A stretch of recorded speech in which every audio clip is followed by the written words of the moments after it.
Hello, my name is Marcus. I'm the compiler of a collection of therapy quotes entitled Psychoanalytic Self-Awareness Quotes. This is TQ 574 to 579. Therapy quote number 574. Adaptive functions. The ego also performs integrative functions, the integration of perceptions of reality and the integration of behavior. Another important function of the ego is discrimination between inner and outer reality. Splitting of the ego has the effect of compromising the progressive development of all these functions in varying degrees and varying proportions. A place at the very top of the scale, which would represent perfect integration and absence of splitting, must be regarded as only a theoretical possibility. Fingarette has described ego as a, quote, hypothesized metapsychological structure consisting of a set of dispositions, specifically the dispositions to perceptual, thinking, evaluative, integrative, and executive behavior of the person. Okay, so the executive behavior of the person. So we could say that's the adult ego state, Eric Berne might say, or just the adult mind. So generally it's just our consciousness, what we're aware of, that's our ego. And we want to build our awareness. We want to build our ability to know ourselves. So the main goal is to integrate different parts of ourselves, right? And we need an ego to do that. We need to be aware of who we are so we can integrate the different parts of ourselves. When there's trauma, the soul fragments, but when we build our ego, we can heal the splits and so on. So the famous expression is, where id was, ego shall be. So what you don't know, that's the id, the unconscious. Ego shall be, your consciousness will be present so we can synthesize the different parts of ourselves. Unhappiness is a malady of the personal synthesis, right? So we want to integrate the different parts of ourselves. When a person, the idea of an interpretation is that ego before id, so consciousness before what you're unconscious. So you want to talk about what you're sort of aware of, your conscious or your pre-conscious, and then you link that to what you're not aware of. That's the unconscious, right? So you're doing this now in the present. Yes, that's true. Just like as you talked about in the past when you were a child, such and such happened. So you're linking the conscious present to the unconscious past. So the unconscious past, that's the id, and the conscious present, that's the ego. And you need, so an interpretation is the bridge between the conscious and the unconscious, the unbewusst. So using Robert Bly's metaphor, by the age of 5, so much of who we really are gets put into this bag, and we drag it behind us all of our lives, and we spend the rest of our lives trying to get the contents back out. Our feeling self goes in the bag, and so on. This bag, by the way, we can sometimes call it the second self, or the stranger within, or the shadow soul, or the one who walks with us, who's not like us, but who is us. In literature's the motif of the double. One poet says, someone is living my life, and I know nothing about him. Okay. So that's all of who you really are that you don't know about. So that's the shadow self, or the second self, or the stranger within, and so on. Or the id, we can say, right? So an interpretation, that's the consciousness, that's the ego providing a link between the conscious and the unconscious so we can heal the splits. Right?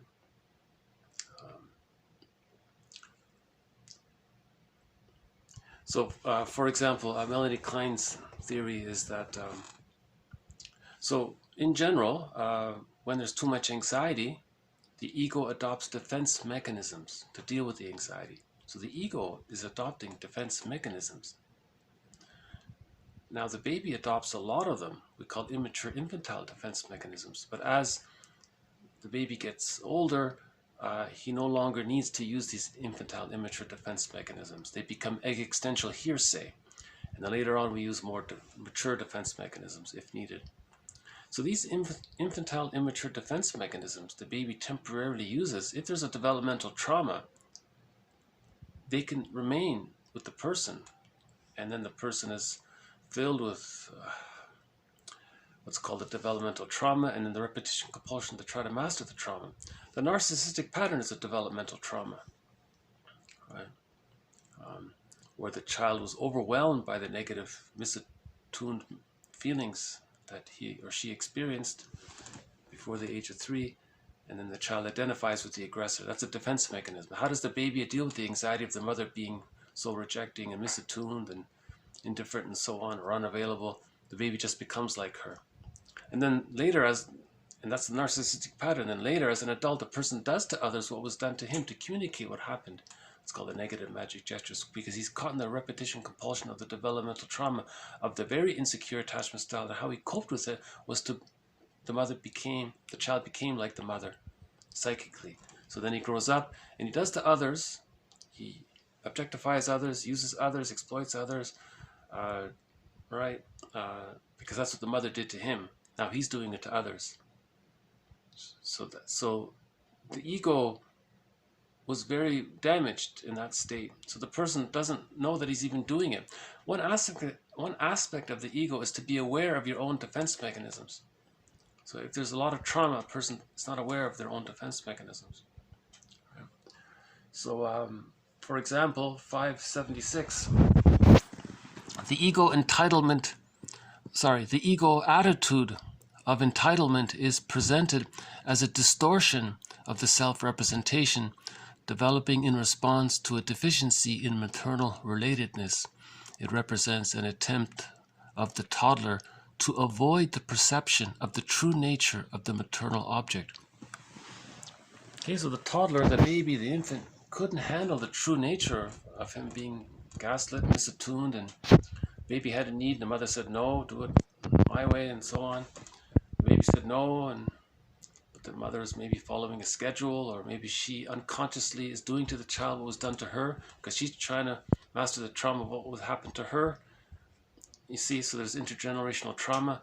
It's not to blame the mother, it's just whatever's causing the child's needs to be neglected or misattuned or discounted in some way. That's very stressful for the child. That damages the child's ability to be aware of it. So his ego creates a defense mechanism to cope with the pain of it. So he preserves his infantile megalomania. He doesn't give it up. Right?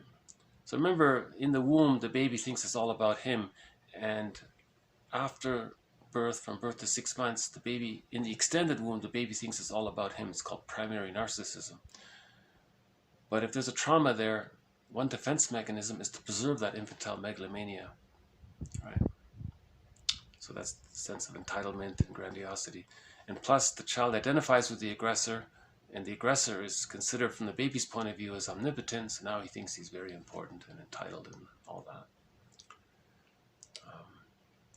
So a person with a narcissistic pattern has a damaged ego, even though we may say that they're very egotistical. See, in pop culture, we use the word he's egotistical. That's sort of like a pop culture term to talk about his narcissism. But in the psychoanalytic perspective, we're talking about the adult mind. So a narcissistic person is an infant, right? Even though he wants to hide it with rationalizations and a persona and so on, because he's eager to hide the deep ambivalence towards the mother. He can't face the true nature of the maternal object, his perception of it. He can't even face his perception of it. Right? So because the ego can't handle it. Right? Okay, so just a little bit on the ego. We need the ego because, as mentioned before in TQ 380, we understand each other by understanding ourselves and vice versa. So we need a good ego so that we can understand ourselves. So when we heal the splits and heal a fragmented soul and mourn our losses, and heal and so on, we need the ego for that. We need to develop our awareness, our understanding, so we read and think, and the client might absorb or take in the therapist's mature mind and let it become a part of him. So he's developing his ego. You know, Bergler has the quote, think about what your analyst would say. You are the analyst for the remaining 23 hours of the day. See, the idea is the client would internalize the therapist's ego, reasoning abilities, and so on. So you want to build the ego, because when you build the ego, okay, that means you're able to face the feelings and the ambivalence, and then the splits can come together. Remember what was mentioned in previous videos. When there's developmental trauma in the very beginning, the baby uses the ego defense mechanism of splitting. He creates a frustrating image of the mother and a satisfying image of the mother to deal with the anxiety. But that's unreal. With a secure attachment style, the splits come together, and then love and gratitude enter the psychological picture. If love and gratitude don't enter the psychological picture and the splitting is still there, there's the narcissistic pattern, or there's the hostile provocative pattern. If the trauma occurred before 6 months, during the symbiosis phase, and then so there's the hate and the envy and the greed and the schadenfreude, all that negativity. That's the anger, because the baby didn't get enough love to internalize. The baby needs to receive enough love to heal the splits at the age of 6 months. At the age of 6 months, he can differentiate the image of the other and the image of the self. And then the plumb line can come to the self by the age of 3. That's the theory of the psychological birth. Man's main task is to give psychological birth to himself. The mother's meant to offer it with a secure attachment, or the mother's meant to help facilitate the psychological birth by offering a safe extended womb from birth to 6 months. Okay, the child is safe to play and get to know himself. When the child explores during the 2nd year, he knows he can return to mother for emotional refueling. By the age of 3, he internalizes all of those supportive, loving memories of the mother, and it becomes part of his psychic structure. That's called the holding interject, or the internalized good object. That becomes a part of him. With that inner safety, security, that's ontological security, basic trust, and then the life force can connect to the image of the self, a whole self, right? So Robert Bly says, get the key out from under mother's pillow. He's talking about we need to decathect from the rejecting image of the mother so that the life force can come to the self. But if the frustrating memories outweigh the satisfying memories, the child's life force is overly connected to the rejecting image of the other. Very exhausting and painful for the child. So to deal with all that pain, he just becomes like her. He imitates her. That's called the narcissistic pattern.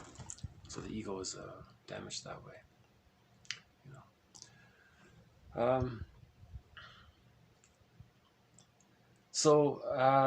TQ 574 talks about the idea of splitting the ego. So the theory is that when there's trauma, the memories have minds of their own, Bromberg says. So the rejecting image of the mother has a mind of its own. So all of the frustrating memories the baby had, they condense and coalesce to form an imago of that. An image of that's like a frightening image, and it has like a mind of its own. It has its own little ego, right? So that's called splitting of the ego. The conscious ego, a part of that became unconscious, and it belongs to the rejecting memories. Likewise with the loving memories, the satisfying memories, they condense and form an image of the good mother. They base an image around the memories of the good mother, good enough mother. And then that image has like a mind of its own, or an ego of its own. That again comes from the unconscious, the conscious ego split part of itself, and it now becomes a part of the good representation of the other. And that good representation of the other has a mind of its own, or an ego of its own.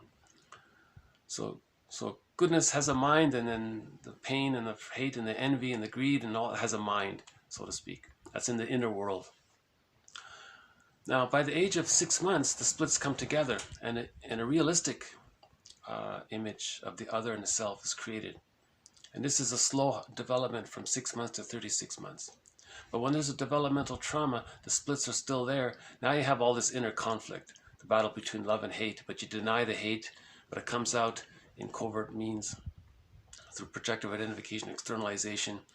A person might project the rejecting image of the frustrating mothers onto non-threatening substitute others, and then express their anger outward that way, thereby preserving the split, because the person can't heal the splits, because the frustrating memories outweighed the satisfying memories. The person can't heal the splits, so to deal with the pain of the splits, he projects the rejecting image of the frustrating mother onto non-threatening substitute others, thereby preserving the split, because he can't face the split. Now, to do that, he projects the rejecting image of the frustrating mother onto non-threatening substitute, or safe others, or harmless, safe. But then he's got to convince himself. He's got to create, it's a secondary delusion. Now he's got to cherry pick and find some excuse, rationalization, lies. He's going to make some, it doesn't matter what lie he wants to make himself believe.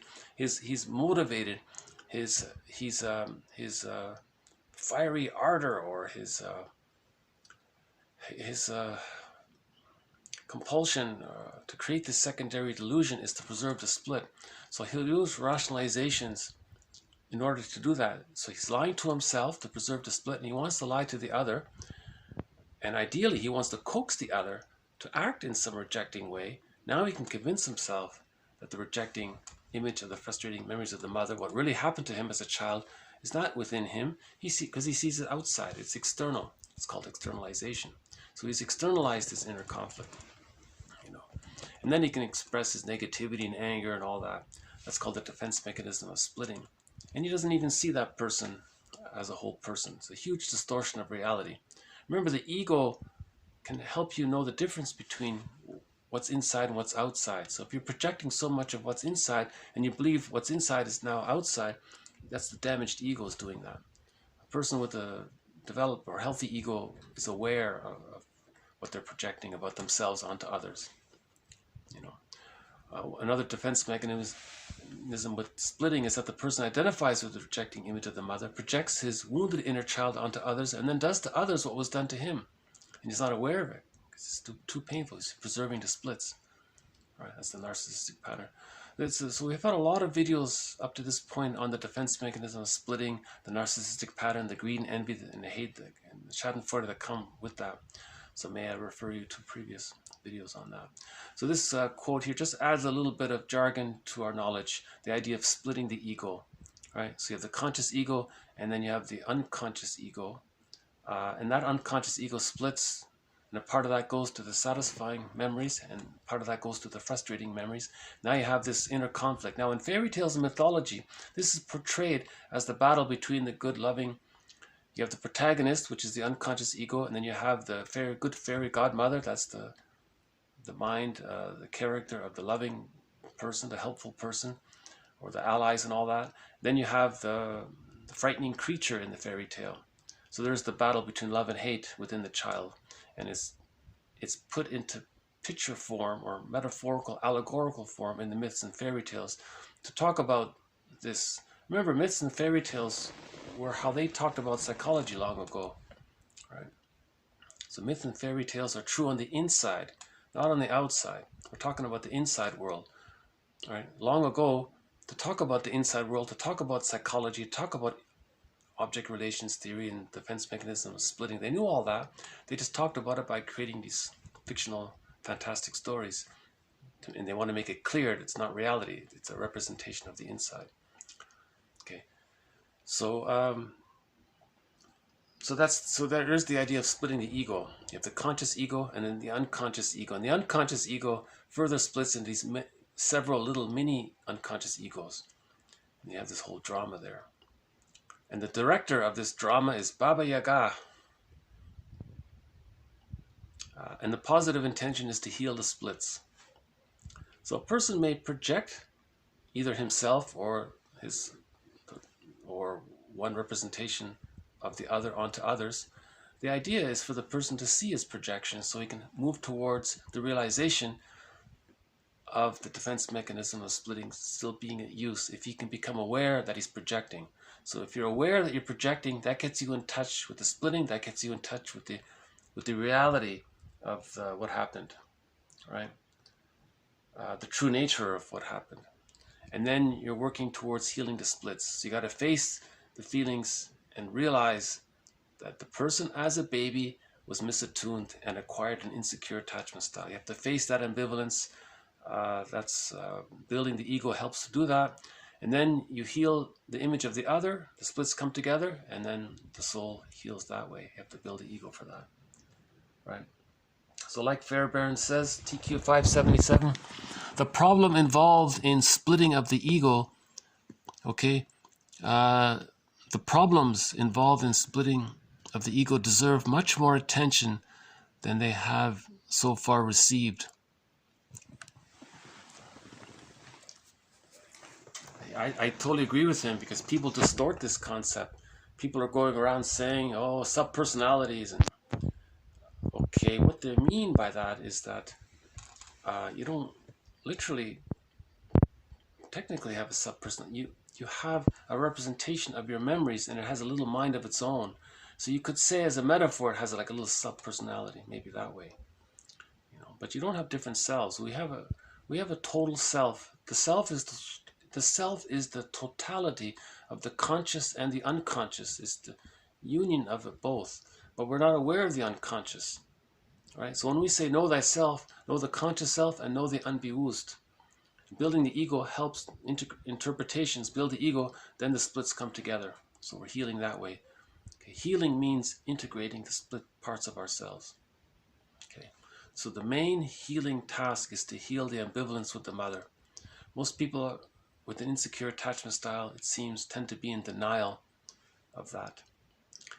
A clue to that is any kind of prejudice expressed, any kind of all X, all Y thinking or extreme thoughts. That's a reflection of the psychic splitting defense mechanism that's still there due to developmental trauma. So to heal prejudice, you have to heal the inner world. You have to heal the inner splits, you know, and so on. Okay, let's move on. Do some more. Fairbairn. He's probably the main. You know, Fairbairn and Klein are pretty much the founders of object relations theory, as I understand it, and Masterson brought it forth. So those three people are very important in this series: Fairbairn, Klein, and Masterson. Okay, and then the other three important figures are Mahler, Bergler, and Horney, Karen Horney. You know, those are 6 important names in this series. When I think of these names, I feel a little encouraged. You know? Okay, TQ 578. Although it must be recognized that the baby's libidinal object is really his mother as a whole, his libidinal interest is essentially focused upon her breast, a partial object. Taking predominates over that of giving. The libidinal attitude is characterized is not only characterized by taking, but also by incorporating and internalizing. In circumstances of deprivation, not only does he feel empty himself, intensifying his oral need, but also deprivation has the additional effect of enlarging the field of his incorporative need, so that it comes to include not only simply the contents of the breast, but also the breast itself. So this is sort of a follow-up to a previous video on the topic of greed. So he's a little adding to it. So Fairbairn and Klein, okay, the parents of they say that when the baby comes out, he doesn't really fully understand that his mother is a full human being person. The baby is just relating to the breast. Okay, in the very beginning, that's called part object relating. So think about people with fetishes. So they're still like that, right? In that movie, Claire's Knee, the French movie, he only cared about the woman's knee. He had his fetish about the knee. He saw the breast on the knee, and he just cared about the. And in that comedy show, Ally McBeal, there was a guy. He was obsessed when he saw women. Is it called a waddle? When older ladies have a skin hanging down from their chins, and he had this exaggerated fetish over that. So that's part object. He's just seeing representations of the breast. That's called part object relating. Okay, so So fetishes are basically part object. You don't see the whole person. They're still, right? They haven't. That's a developmental trauma, right? You need the loving memories of the mother to outweigh the frustrating memories of the mother, to see whole object relations, to see people as whole people, not be attracted to someone because of some feature that gets your strong emotions, just some one little aspect. That's part. You have to love is you see the person, the totality of the person, the conscious and the unconscious. You have to know the totality of the person as much as possible, and love is the mutual caring that way. Right. So this adds to the greed because he's saying that the baby wants to. So of course the baby's just taking in. It's understandable. He needs his mother's love and nourishment and milk. It's the extended womb.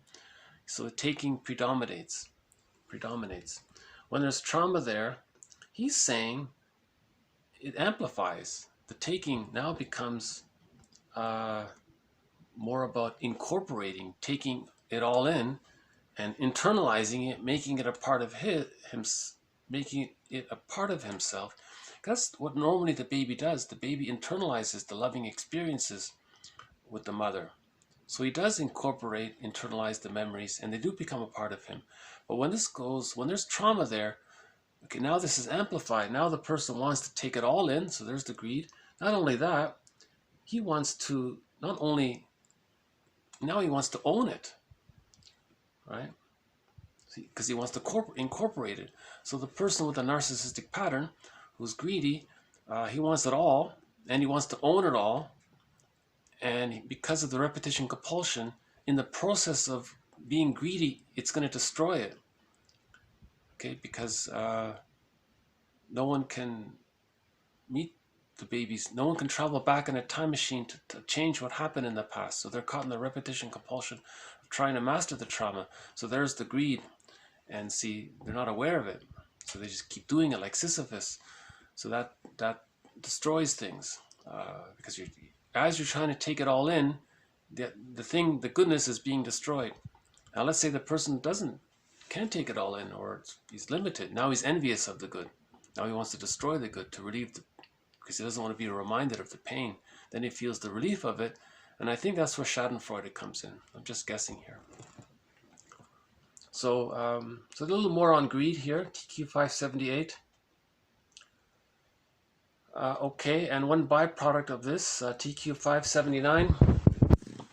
In conformity with the predominance of taking over giving in the early attitude, individuals with a schizoid tendency experience considerable difficulty over giving in the emotional sense. So Masterson says that, I'm reminded of a client he talked about. On the surface, he was a person with a narcissistic pattern, but there was a real coldness about him. Later on, underneath it, Masterson discovered that underneath the narcissistic pattern was the schizoid dilemma. Okay, so in the schizoid dilemma, the person has a real emotional detachment. Even though he may present as caring and charming and funny or whatever, but you can feel he's emotionally not there. He's and I think Fairbairn said later in that article about they can engage in activities and not care about the result because they're never emotionally involved. That kind of thing. That's the schizoid pattern. I think on the Enneagram that would be the unhealthy 5. If you go to the Enneagram, look up under type 5, the unhealthy version of it, that's pretty much the schizoid pattern. That's another huge thread that I hesitate, but I got a feeling it's going to be a part of this series, the schizoid pattern.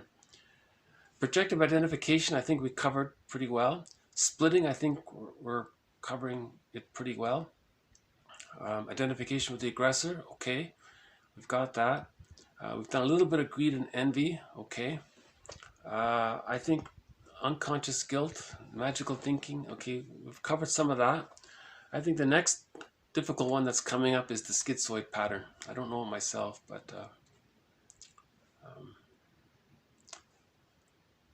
it's there. Fairbairn talks a lot about the schizoid pattern. it's not just simple like being shy or something, or being introverted. It's more than that. It's I think if you read the qualities of the unhealthy 5 on the Enneagram, that would be a good start to knowing about the schizoid pattern. I can't comment on it. I don't know it. I have to still learn about it. I mean, superficially, there's a lot of it's benign. They relate to people in fantasy mostly, and they live more. See, their ego. Remember the splitting of the ego?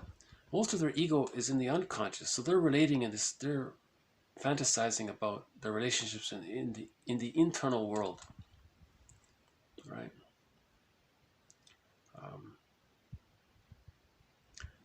They use intellectualization a lot because they don't want to feel. The defense mechanism of intellectualization is to keep a person away from their emotions, right? So they use intellectualization a lot.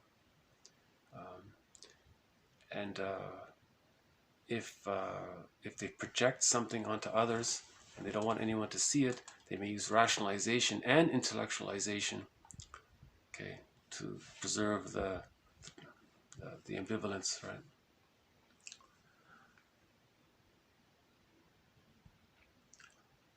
Yeah, so remember, the idea here was that the baby is taking in. So in a secure attachment style, the baby takes in mother's love, comfort, attunement. By the age of 3, that becomes a part of him. That's basic trust. Now, the child can see goodness outwardly. Now he can give goodness. He sees the goodness. And there's that positive cycle there of he has taken in the good, he sees the good, he can retake in the good, and there's gratitude, and love and gratitude goes that way. With the schizoid pattern, the narcissistic pattern, the hostile provocative style, any kind of developmental, any kind of outcome out of the developmental trauma prior to the age of 6 months or 1 year, all of that, the giving was damaged. That the taking in didn't occur, right? So there's all the hate, envy, greed, Schadenfreude, and all that. Emotional detachment, the schizoid is one version of that. From what I can tell, they're pretty benign for the most part, people with the schizoid pattern. They just keep to themselves and they just want to avoid the world kind of thing.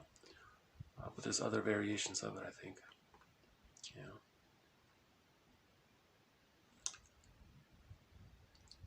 Yeah, it's tempting to comment on it further. People who adopt these nihilistic kind of philosophies, and Fairbairn said people who look down others strongly, that's a repetition compulsion of what the mother did to them. If the mother objectified them, then they grow up and they look at others in an objectifying manner. And that can take many forms. Okay? So they see others as less than. They don't see the full humanity of others because their mother didn't see the full humanity of the child. So they're caught in the repetition compulsion of the mother using the child to meet her needs. That's called the Jocasta style of mothering. We've had a number of videos on the Jocasta style of mothering up to this point already. The self-help slogan related to that was, mothers are there to meet the needs of the child, not the other way around. If the mother objectifies the child, uses the child as a thing, kind of, and she owns it, and I gave you life, you're my thing, you own it, you're going to do what I say. Oh boy. So that's kind of a depersonalizing of the child's full dignity of being a little human being, right? That person grows up and then he sees others as not fully. He's doing to others what his mother did to him, and he'll cover it up with these rationalizations and philosophies and so on. Yeah, nihilism. I think a lot of them adopt that philosophy. It's all bad. Everything's all bad. That kind of thing. That's the hate and the anger of not getting the love. That's all it is. So to break intergenerational trauma, women need to get the key out from under mother's pillow, so that when they have children, they don't do to their daughters and sons what was done to them. We've had quotes before about that. One by Sterling. That was a good one. Sperling, pardon me. Yeah. Okay, so just more thoughts, ideas. So we're building our knowledge on the concept of the ego. One guy calls it a metapsychological structure. A metapsychological structure. I like that. Beyond psychology. So it's an advanced structure. I don't know what he means fully by that. Why doesn't he just say a psychological structure? Oh, meta, because you don't really see it. Meta means it's invisible too, right? So metapsychological structure with various dispositions, with a set of dispositions. Dispositions to perceptual abilities, thinking, evaluative, to evaluate, discern, integrate, and it's the leader in the person. Okay, so you need the ego to heal the splits. Knowledge can help build the ego so we can heal the splits.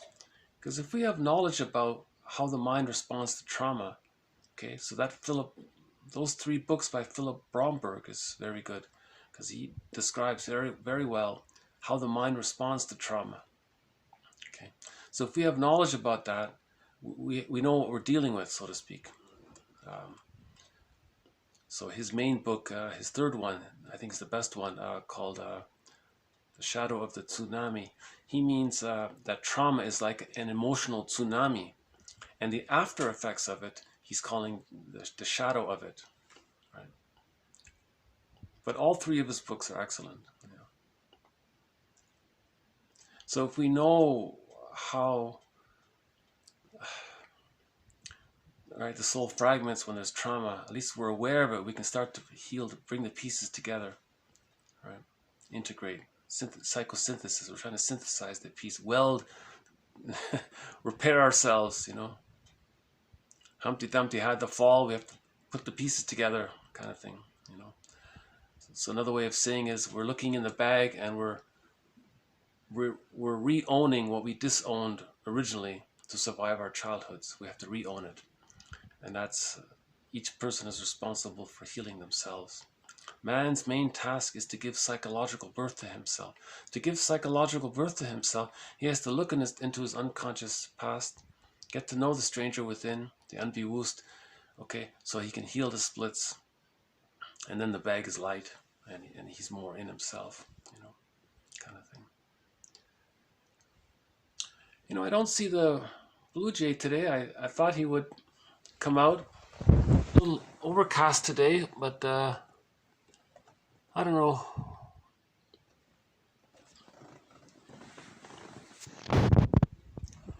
I don't know where he is. There's food waiting for him.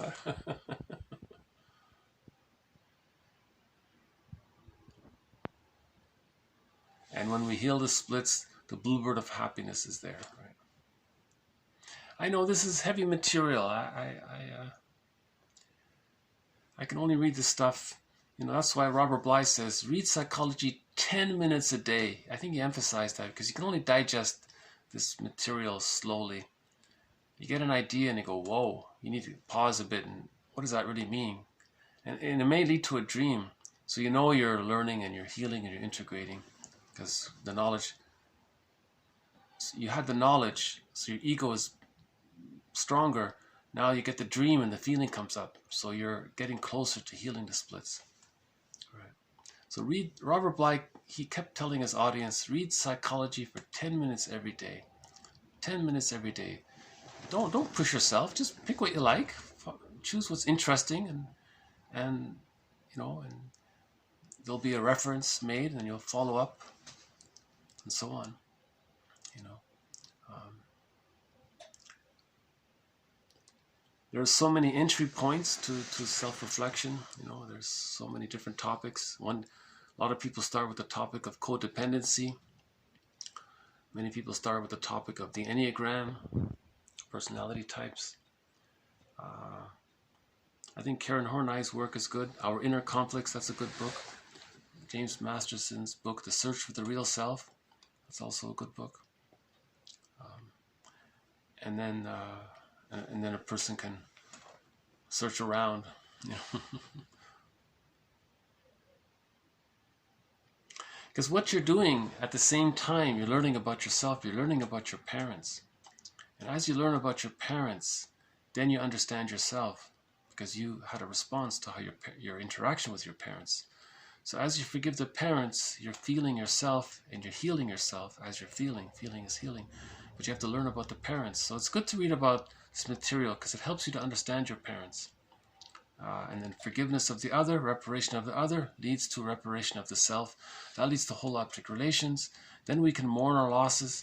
After we mourn the loss of a secure attachment style, then we can kind of reparent ourselves, right? We can be a better parent to ourselves than before. And that can lead towards the psychological birth, where our life force is devoted to expressing our unique capacities of the real self. Whereas with the developmental trauma, we're caught in this never-ending repetition compulsion of it, repeating it, trying to master it. We're in this battle with the mother. Not the actual mother. We're in battle with the imago, an image that we created based on our experience with the mother. But we created this image, it becomes exaggerated, it becomes amplified. It doesn't look like the mother anymore. So we're not dealing with the realistic image of the mother. Now we're dealing with this image. And this image, the rejecting image of the object, part object, it has a mind of its own. Right? So what that means is it wants the conscious personality to see it. So that's why we said, the guy with the quote about the skeleton, the metaphor for the stranger within, you want to welcome the skeleton. You want to welcome this unknown part of yourself, this lost part of yourself. Give him a seat by the fireplace, the best seat by the fireplace. Treat him as an honored guest who had a right to be. And he's your teacher. He's a part of you. You want to integrate that. And in previous quotes, John A. Sanford says, you want to have a dialogue with your unconscious, with the stranger within. That relationship is healing. Just having that dialogue. So you can imagine the unbeused as a character. Okay, that's your double in a literature motif. He doesn't look like you, he doesn't act like you, but he is you. So you can have a dialogue with that person. You can call it the alter ego, let's say, or the double motif. And that idea of having a relationship with the unknown parts of yourself, as Sanford says, is quite healing. Just doing that, because you're building the bridge there, the links. Right? And you're showing your inner child that you love your inner child and you want to heal what happened. Because we're responsible for our own healing. We're not responsible for what happened. That's out of our control. But we're responsible for healing ourselves. That's the moral revolution. Okay, I guess I'll just leave it here. The Blue Jay really is not going to come by. I keep thinking you might make an appearance. Okay, so this has been TQ 574 to 579. We had a few quotes here from Fairbairn. And we'll have more quotes from Fairbairn in the future.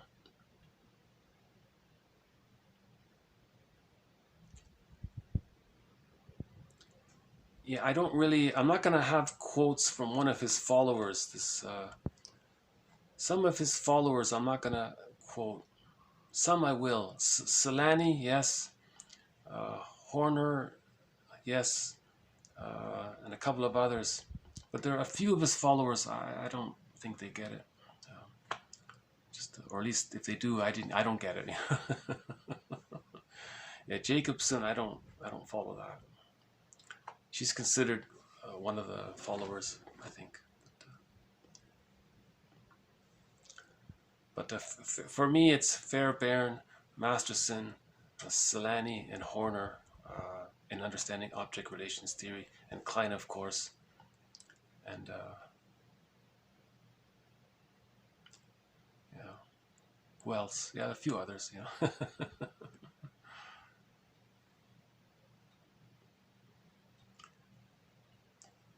Okay, so I'll just leave it here for today.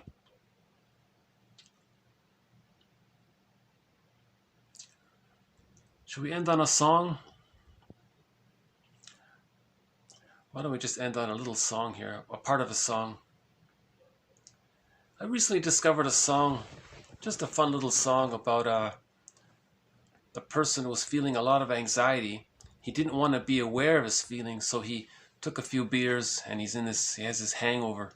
This is a song about having a hangover. I don't drink myself, but it's just a fun little pop song about having a hangover where your ego is diminished, right?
Okay. It's just a fun pop song by Wang Fei. The song is called Xing Bu Lai. She's just talking about, now think about it, if you're feeling some anxiety, that's an ego defense mechanism, right? To take a few beers to kind of numb out a little bit. So she's just saying, yeah, oh, what do you know? Here's the blue jay.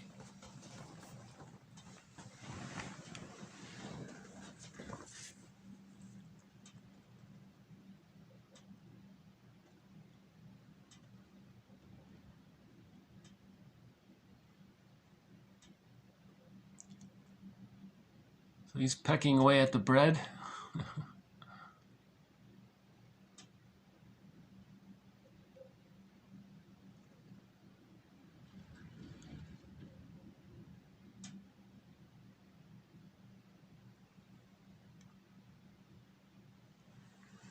Try to get a little closer here. Let's see.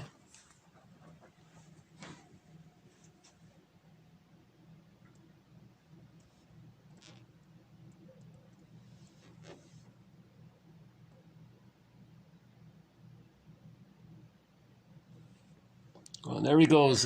Okay. Okay, nice to see the blue jay. So we did make an appearance after all. Oh yeah, so this song, it's a nice pop song. She was just saying maybe she felt some anxiety and she wanted to take a few beers, and then she was in this little sort of semi-state of half. I think that's a way to deal with anxiety, right? You might binge eat, and someone called that a food trance. A few beers, that would be like a bit of a trance there. So you're not really fully awake. You don't want to be aware of it. That's one way of dealing with anxiety, right? To make yourself like numb a little bit.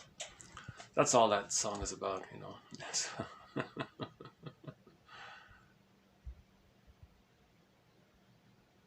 So she's just describing that state. I took a few beers and it's late at night, and what do I do now? Do I sleep or do I stay awake, or that kind of thing? It's a good song, isn't it? Yeah. Want to hear it again? No. Okay.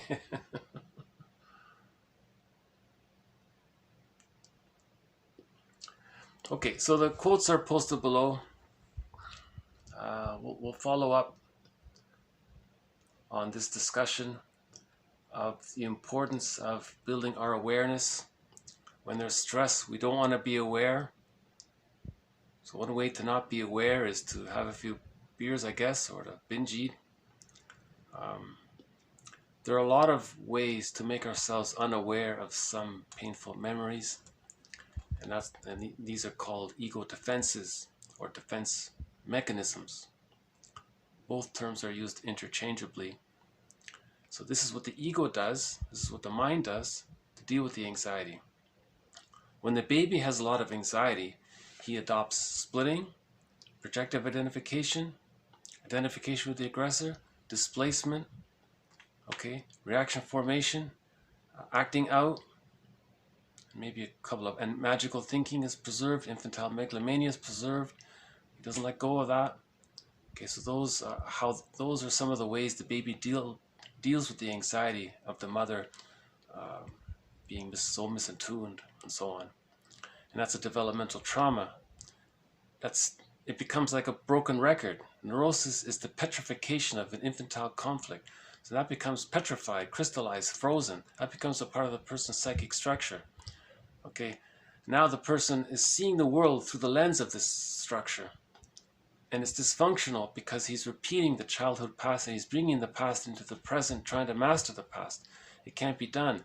The idea is to soften, to melt, okay, to heal this frozen trauma. Right. So we have to understand the nature of all this. All right. So that's the goal of this series, to heal, and so that we can enjoy life, if we heal, right?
Okay, thank you very much. This has been TQ 574 to 579. More to follow.